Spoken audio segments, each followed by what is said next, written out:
नमस्कार, टीवी 9 भारतवर्ष देख रहे हैं आप। मैं हूं अरुण सुंदराल। जीएसटी काउंसिल ने सितंबर में बीमा प्रीमियम पर 18% जीएसटी को हटा दिया था। ये ऐसा किया गया था ताकि ग्राहकों को राहत मिल सके, लेकिन हालिया रिपोर्ट्स ने चौंकाने वाली जानकारी सामने लाई है। दावा किया जा रहा है कि बीमा कंपनियों ने उल्टा प्रीमियम ही बढ़ा दिया है। कहीं कहीं तो ये बढ़ोतरी 10 से लेकर करीब 37% तक है। यानी जीएसटी हटाकर जितनी राहत मिलनी चाहिए थी ग्राहकों को, उससे कई गुना ज़्यादा बोझ लोगों पर डाल दिया गया है। यानी दूसरे शब्दों में कहूँ तो बीमा कंपनियां क्या आम लोगों को चूना लगा रही हैं? इस पर बात करने के लिए हमारे साथ आज एक्सपर्ट जुड़े हैं, प्रोफेसर प्रतीक प्रियदर्शी जी, जो कि प्रोग्राम चेयरपर्सन है इंश्योरेंस बिजनेस मैनेजमेंट प्रोग्राम मिमस्टेक के। बहुत बहुत स्वागत प्रोफेसर प्रतीक आपका। बहुत बहुत धन्यवाद आपको अरुण जी। एंड हमेशा अच्छा लगता है टीवी 9 पर, है ना जी। देखिए, जो ये रिपोर्ट सामने आई हैं, मुझे लगता है कि जो भी पॉलिसी होल्डर्स हैं वो जानते भी होंगे बहुत सारे, अगर उनके साथ ऐसा हुआ है तो इसमें कितनी सच्चाई है कि ये जो बीमा पर जो जीएसटी कट हुआ था और ग्राहकों को लाभ देने की बात की गई थी, सरकार ने अपनी तरफ से बहुत बड़ा ऐलान किया था, लेकिन एंड यूजर्स को क्या ये मिल नहीं रहा है? क्या आप तो एक्सपर्ट हैं इस इंडस्ट्री के, आप ज़्यादा जानते हैं। अरुण जी, जैसा कि हमेशा होता है, आप हमेशा मुश्किल सवालात लेकर आते हैं। और आज जो आपने सवाल पूछा है ये वाकई मुश्किल सवाल है। और इसलिए क्योंकि सरकार की जो मंशा थी वो बहुत ही साफ क्लियर थी। 22 सितंबर को जब ये फाइनल डिसीजन अनाउंसमेंट कर दिया गया, इम्प्लीमेंटेशन की बात हो गई, तो ये बात बहुत साफ थी कि एंड यूजर को, इंडिविजुअल क्लाइंट को ये सुविधा मिलनी चाहिए कि जीएसटी कम होगा तभी बीमा का पेनिट्रेशन या बीमा का फैलाव ज्यादा होगा। क्यों? क्योंकि इंडिविजुअल मेडिक्लेम में या लाइफ इंश्योरेंस में हमें फोकस करना है कि हमारा ध्यान पेनिट्रेशन पर या फैलाव पे ज्यादा रहे, ज्यादा से ज्यादा लोग इस बीमा के दायरे में आ सके। और उसकी तरफ पहले भी की जा चुकी थी, क्योंकि आपको याद होगा कि इंश्योरेंस के हम प्रीमियम जब देते थे तो हमें इनकम टैक्स का एग्जम्पशन मिलता था, जी। लेकिन वो व्यक्तिगत इंडिविजुअल मेडिक्लेम पे नहीं था। अब वो बात आई है सामने। जब हम इंडिविजुअल मेडिक्लेम प्रीमियम की बात करते हैं तो बहुत सारे पैमाने होते हैं जिन पे कि प्रीमियम हम फिक्स कराते हैं। मसलन बीमित की उम्र क्या है, मसलन उस पॉलिसी में क्या कोई पहले क्लेम आ चुका है, या इस तरह के और भी इश्यूज हैं, किस इलाके में हम रहते हैं, मेडिकल सुविधाओं, मेडिकल इन्फ्लेशन क्या हो रहा है, उस पर्टिकुलर इंश्योरेंस कंपनी का दावा निष्पादन दर कितना है या कितने लॉसेस हो चुके हैं। बहुत सारे पैरामीटर्स हैं इस पे। कुछ लोगों के लिए यह समस्या अब ज्यों की त्यों है, क्योंकि जीएसटी के रेट्स कम होने के बाद भी प्रीमियम कम नहीं हुआ है, यह सच्चाई है। अब ये परसेंटेज हमें ये देखना होगा कि क्या 10% लोग अफेक्टेड हैं, 25% लोग अफेक्टेड हैं जिनका कि प्रीमियम नहीं सुधार हुआ है, या ज्यादा लोग अफेक्टेड हैं। क्योंकि मैंने आपको बताया बहुत सारे पैरामीटर्स हैं। अब अगर मैं 50 साल की उम्र ब्रैकेट से पार करके 51 में आ गया तो मेरा प्रीमियम तुरंत चेंज करेगा, या अगर मैंने अपना सम इंश्योर्ड 10 लाख की जगह 11 कर लिया तो फिर प्रीमियम चेंज करेगा। तो इस तरह के कई पैरामीटर्स हैं। बट एक मोटे तौर पे मैं आपको यह बता सकता हूं कि कहीं ना कहीं पर यह एक जनरल फीलिंग है कि जीएसटी का रिडक्शन होने के बाद भी क्लाइंट को या एंड यूजर को इसकी सुविधा नहीं या इसका बेनिफिट नहीं मिला है। अच्छा प्रोफेसर प्रतीक, एक ये भी मैं रिपोर्ट्स देख रहा था कि कुछ यूजर्स शिकायत कर रहे हैं कि राइडर्स उनकी परमिशन के बिना जोड़कर जो है प्रीमियम बढ़ाया जा रहा है। तो कैसे, क्या ऐसे भी मामले देखने को मिल रहे हैं? और ये क्या कहीं जो ट्रेड प्रैक्टिस है ये अनुचित नहीं लगती है आपको? अरुण जी, जब हम पॉलिसी इंश्योरेंस की लेते हैं या हम करवाते हैं या करते हैं तो ये बेसिकली एक कॉन्ट्रैक्ट होता है। बीमा is basically a contract, insurance is a contract. Now contract के बीच में आइदर ऑफ द पार्टी, दोनों तरफ में से कोई भी अपनी तरफ से बिना दूसरे को कॉन्फिडेंस में लिए हुए कोई चेंज तो कर ही नहीं सकता है। तो अब होता क्या है कि जब आपका रिन्यूअल आया 22 सितंबर के बाद, तो हमारी मंशा रहती है कि भाई हम ज्यादा से ज्यादा सुविधा क्लाइंट को दे सके। मुझे यह भी मालूम है कि अगर मैं प्रीमियम कम नहीं कर रहा हूं तो कुछ ऐसे वैल्यू एडिशंस अटैच करूं। मैं राइडर वर्ड इस्तेमाल नहीं करना चाहूंगा, क्योंकि राइडर का मतलब ही होता है कि आपने पॉलिसी में नए टर्म्स एंड कंडीशन ऐड किए हैं ना। पॉलिसी में नए टर्म्स एंड कंडीशन बिना क्लाइंट के एक्सेप्टेंस के नहीं होना चाहिए। जी। तो इसीलिए जो हम वैल्यू एडिशन की बात करते हैं, अब जैसे इंडिविजुअल मेडिक्लेम पॉलिसी में मैं ये आपसे कहूं कि साहब हम आपके लिए एक वेलनेस का प्रोग्राम लाए हैं, हम एक प्रिवेंटिव हेल्थ केयर लाए हैं ना। बड़ा अच्छा है, क्योंकि प्रिवेंटिव हेल्थ केयर या वेलनेस की बात अगर करते हैं तो कहीं ना कहीं पर हम ये देखना चाहते हैं कि भाई आप स्वस्थ रहें। आप स्वस्थ रहेंगे, आपका दावा नहीं होगा तो इंश्योरेंस कंपनी स्वस्थ रहेगी, क्योंकि क्लेम नहीं होता है। तो इस तरह के वैल्यू एडिशंस तक तो कोई प्रॉब्लम नहीं है। लेकिन अगर राइडर्स की बात आती है, क्योंकि राइडर्स का मतलब हुआ कि मेरे पॉलिसी के टर्म्स एंड कंडीशंस बदल रहे हैं, और अगर मेरे पॉलिसी के टर्म्स एंड कंडीशंस बदल रहे हैं और मेरी हां नहीं है उसमें, तो ये एक्सेप्टेबल नहीं है। जी, इसमें ये सवाल भी बनता ना कि जो इंश्योरेंस कंपनीज है वो कह देती हैं कि मेडिकल कॉस्ट बढ़ रही है, दवाओं की लागत बढ़ रही है, इसको एक रीज़न बता दिया जाता है प्रीमियम बढ़ने का। तो इसमें कितनी सच्चाई है, या फिर हम इसे प्रॉफिट मार्जिन बढ़ाने की एक तरीका देख सकते हैं इसको? ये बिल्कुल सच बात है कि हम जो मेडिकल इन्फ्लेशन की बात करते हैं, वो सालों साल मेडिकल इन्फ्लेशन बढ़ रहा है। जिस दवाई की कीमत पिछले साल 10 रुपए थी, तो इस बार 11-12 रुपए आपको निश्चित तौर पे होनी है। और ये, लेकिन जो बात मैं आपसे कहना चाह रहा हूं कि ये बात कोई नई या अचानक से आई हो, ऐसा नहीं है। जब से इंश्योरेंस कंपनियां बिजनेस कर रही हैं मेडिक्लेम का या हेल्थ इंश्योरेंस का बिजनेस कर रही हैं, मेडिकल इन्फ्लेशन तब से है।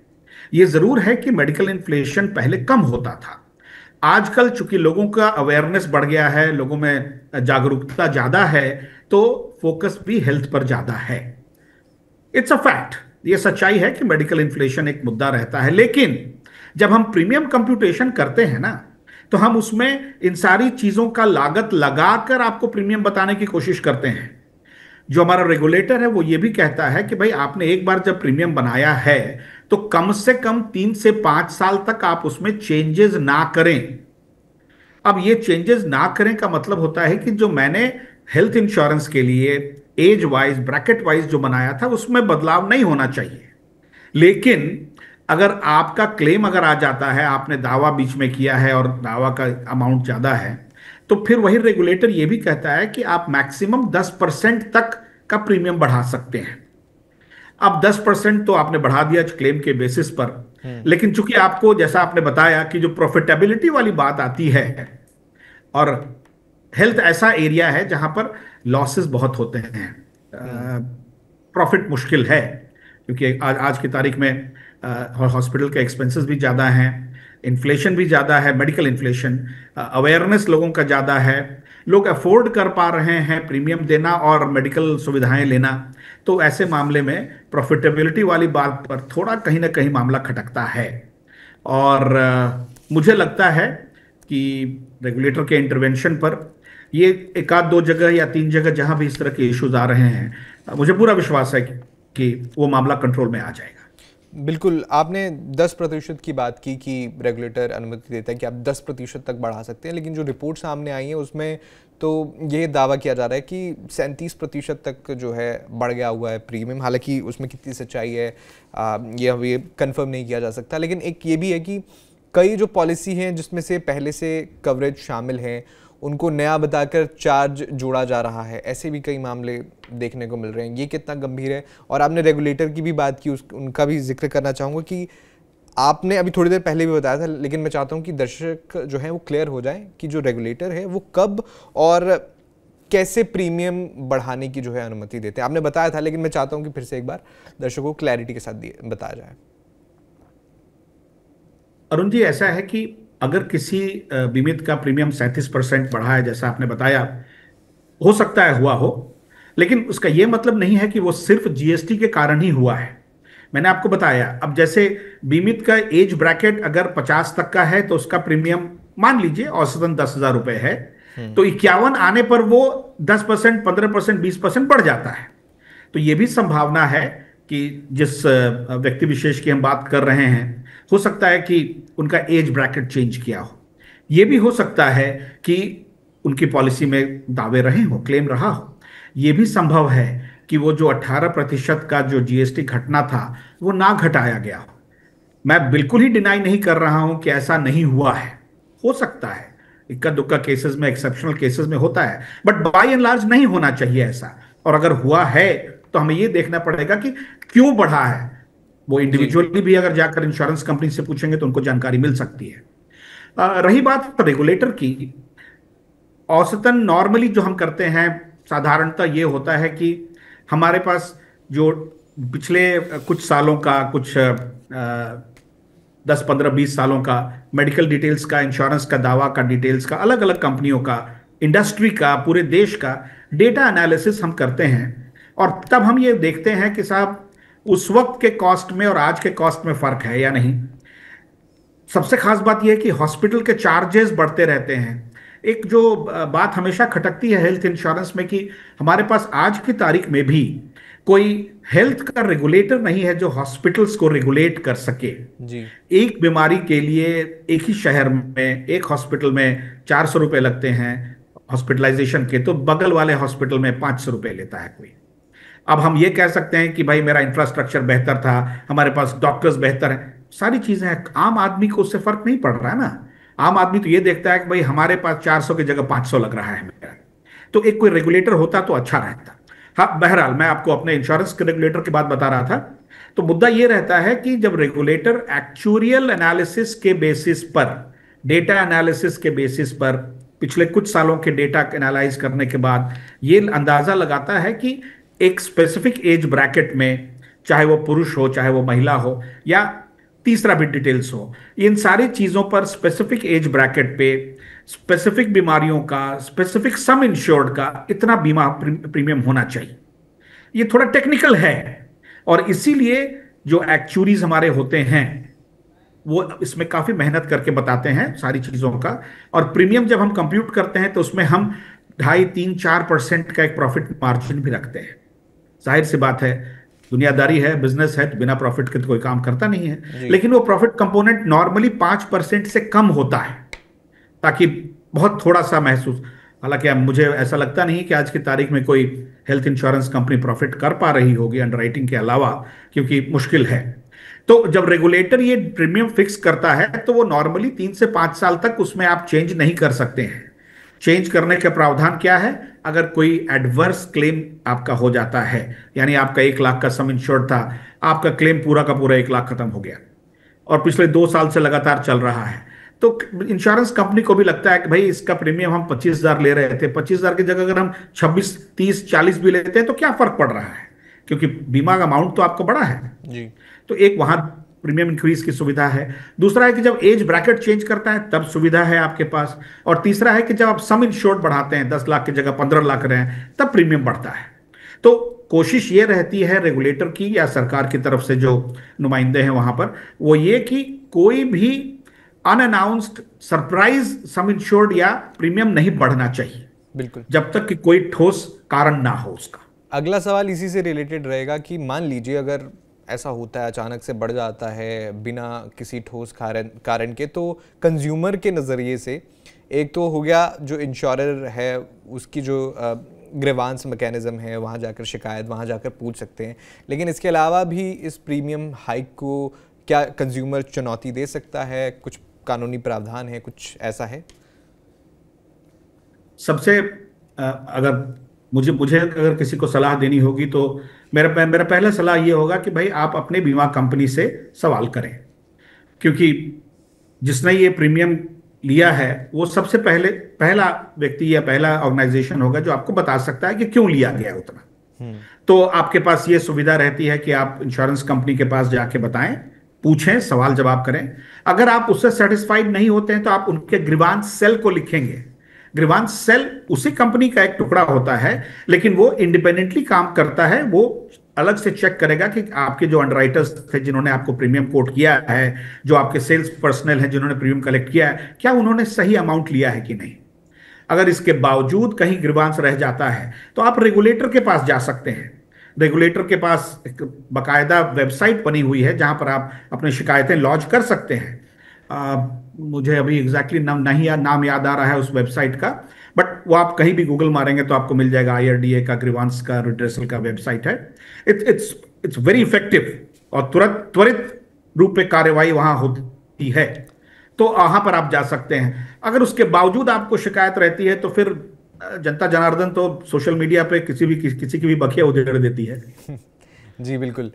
देखिए, अगर एक तो शिकायत की बात आ गई, अगर मुझे चाहिए कि पॉलिसी पोर्टेबिलिटी पे अगर आपसे सवाल पूछूं तो क्या जो लोग दूसरी कंपनी में स्विच कर सकते हैं, इंश्योरेंस चेंज कर सकते हैं, क्या शर्तें हैं, वो भी अगर दर्शकों के साथ साझा करें आप। मैं आपको बता रहा था ना, वो IRDA का जो ग्रीवांस का एक वेबसाइट है, इसको कहते हैं integrated grievance redressal mechanism, IGMR। बहुत बढ़िया है, वो काम करता है। खैर वो तो अपनी जगह दुरुस्त है ही। पोर्टेबिलिटी की बात आती है कि भाई मान लीजिए मैं इंश्योरेंस कंपनी के साथ मेरी हेल्थ इंश्योरेंस पॉलिसी चल रही है और मैं खुश नहीं हूं, मैं सेटिस्फाइड नहीं हूं। बहुत सारे कारण हो सकते हैं। रिन्यूअल का प्रीमियम इंक्रीज भी एक कारण मेरा हो सकता है। तो नॉर्मली हम ये करते हैं, पहले होता था कि साहब 60 दिनों के पहले आप अपनी मंशा जाहिर करें कि भाई मुझे इंश्योरेंस कंपनी से बी में जाना है। अब नॉर्मली वो 30 दिनों के अंदर में ही हो जाता है और ऑनलाइन भी सुविधाएं उपलब्ध हो गई हैं। तो आप 30 दिनों के अंदर में अपनी इंश्योरेंस पॉलिसी को किसी दूसरे इंश्योरेंस कंपनी ले जा सकते हैं। आपके लिए जरूरी ये जानना है कि आप जिस कंपनी में जा रहे हैं वहां के शर्तें क्या है, नियम क्या है। क्योंकि अगर मैंने जहां पॉलिसी ले रखी थी वहां पर मान लीजिए एक मुद्दा जैसे प्री एग्जिस्टिंग कवरेज की हम बात करते हैं कि अगर कोई पूर्व में मेरे साथ कोई बीमारी हुई है और मैं पॉलिसी आज ले रहा हूं तो 2 साल तक वो बीमारी की कवरेज नहीं होगी। अब मान लीजिए मेरे 2 साल पूरे हो चुके हैं और मैं अब दूसरी कंपनी में जा रहा हूं, तो क्या वो कंपनी मेरे पहले के 2 साल को एक्सेप्ट करेगी? तो इस तरह की और भी कई शर्तें होती हैं। बेहतर ये होता चाहिए कि आप पहले ही उस दूसरी कंपनी का डिटेल्स पता कर लें और एकदम अप्लाई करें। ऑनलाइन भी सुविधा उपलब्ध है, फिजिकली भी है, ब्रोकर्स अवेलेबल हैं, एजेंट्स हैं और इंश्योरेंस कंपनी के लोग भी उपलब्ध हैं। तो पोर्टेबिलिटी में कई बार ये होता है कि हर इंश्योरेंस कंपनी के पास हर हॉस्पिटल का कवरेज नहीं होगा। अब जैसे मुख्य मुद्दा क्या होता है, कैटेगरी B, C और D सिटीज जो हैं छोटे शहरों में, अब किसी एक कंपनी का कवरेज D और C और D सिटी में ना हो सकता है, लेकिन हो सकता है कि बगल वाली कंपनी का था। तो ये भी एक मुद्दा हो सकता है। कई मुद्दे होते हैं, आदमी पोर्टेबिलिटी क्यों कराता है। सर्विस पैरामीटर सबसे पहला होता है, लेकिन इंश्योरेंस रिन्यूअल भी एक हो सकता है। तो 30 दिनों के अंदर में आप ऑनलाइन भी अप्लाई कर सकते हैं, किसी ब्रोकर एजेंट के थ्रू कर सकते हैं या इंश्योरेंस कंपनी के ऑफिस में डायरेक्टली कर सकते हैं। आराम से हो जाता है, कोई परेशानी नहीं होती है। जी बहुत बहुत शुक्रिया प्रोफेसर प्रतीक, आपने बहुत ही वैल्यूएबल जानकारी हमारे दर्शकों के साथ साझा की है। अगर किसी हमारा जो व्यूअर है, कोई भी व्यूअर है, अगर उनकी प्रीमियम भी बड़े हैं और इस तरह का उन्हें सडन इंक्रीज देखने को मिला है, तो आप आखिर में क्या मैसेज देना चाहेंगे उन व्यूअर्स के लिए? अरुण जी, पहली बात तो ये कि अगर किसी के साथ ये हुआ है तो ये दुखद है। इसलिए दुखद है, मैं आपको बता रहा हूं, क्योंकि आज की तारीख में सरकार की कोशिश या प्रयास ये रहता है कि ज्यादा से ज्यादा लोग बीमित रहें, हेल्दी रहें। वैसे में अगर किसी आदमी के इंश्योरेंस प्रीमियम को अगर आप बढ़ाते हैं तो आप बेसिकली उस आदमी को डिस्करेज कर रहे हैं। आप उसको परेशान कर रहे हैं कि भाई एक अपनी तरफ से वो उसने एक कदम उठाया था प्रयास का। अगर किसी के साथ ऐसी घटना घटी है, मेरा पहला सुझाव होगा कि आप उस इंश्योरेंस कंपनी को उसके रजिस्टर्ड ईमेल आईडी पर या ग्रीवांस पर अपने आईडी से कंफर्म करके एक मेल या चिट्ठी जरूर लिखें। अगर वो जवाब नहीं देते हैं तो आप रेगुलेटर के पास भी ग्रीवांस, इंटीग्रेटेड ग्रीवांस आप जा सकते हैं, कंप्लेन लॉन्च कर सकते हैं। जैसा मैंने आपको बताया, वहां त्वरित कार्रवाई होती है। आप निश्चिंत रहें, अगर आपका ग्रीवांस है तो इंश्योरेंस कंपनी के ना चाहने पर भी रेगुलेटर देखता है। तो अगर ऐसा किसी के साथ हुआ है, हम आपके साथ हैं, साथ रहेंगे। आप बिल्कुल ये कदम उठाएं और अगर कल कहीं कोई बात होती है तो TV9 के माध्यम से आप हमारे तक आइए, हम जरूर आपकी मदद करेंगे। चलिए, बहुत बहुत शुक्रिया प्रोफेसर प्रतीक प्रियदर्शी, आपने बहुत ही वैल्यूएबल जानकारी हमारे दर्शकों के साथ साझा की। बहुत बहुत धन्यवाद आपका जुड़ने के लिए। शुक्रिया, thank you very much Arun ji. And जैसा मैंने आपसे कहा था, always a pleasure to be with TV9। Thank you. Thank you. तो जिस तरह से आपने सुना professor Pratik Priyadarshi, program chairperson BIMSTEC, उन्होंने बताया कि किस तरह से अगर मान लीजिए प्रीमियम इंक्रीज भी हुआ है तो आप उस समस्या का समाधान कैसे कर सकते हैं, पूरा ग्रीवांस मैकेनिज्म उन्होंने समझाया आपको। आपके कोई सवाल हैं, कोई जानकारी आप चाहते हो तो कमेंट बॉक्स में ज़रूर लिखिएगा। बाकी खबरों के लिए देखते रहिए आप TV9 भारतवर्ष।